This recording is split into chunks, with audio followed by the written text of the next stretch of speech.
আর আল্লাহ রাব্বুল আলামিন দুই শ্রেণীর মানুষ ব্যতীত সকলকে সাধারণ ক্ষমার ঘোষণা করে দিয়ে থাকেন।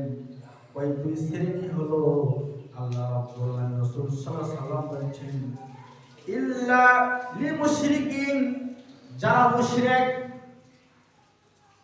মুশরিক শ্রেণীর মানুষ যারা, তাদেরকে আল্লাহ রাব্বুল আলামিন ক্ষমা করেন না। যারা শিরক করে তাদেরকে আল্লাহ রাব্বুল আলামিন মধ্য সাবানা রাত্রিতে ক্ষমা করবেন না।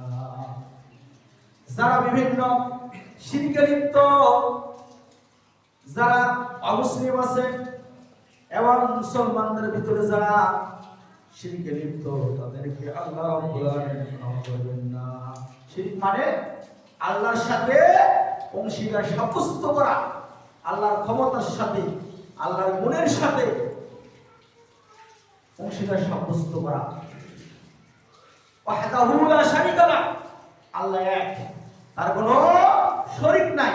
সেজন্য আপনার যা দরকার, আপনার জীবনের যা প্রয়োজন, সব চাইতে হবে আল্লাহ তাআলার কাছে।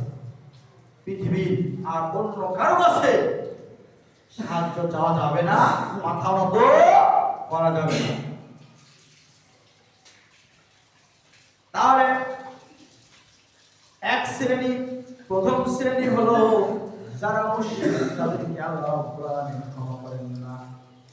দুই নাম্বার, আল্লাহ রাসূল সাল্লাল্লাহু আলাইহি ওয়াসাল্লাম বললেন, আও মুশাহিদ, যারা হিংসা বিদ্বেষ করে তাদেরকে আল্লাহ রাব্বুল আলামিন এই মধ্য সাবানের রাত্রিতে ক্ষমা করেন না।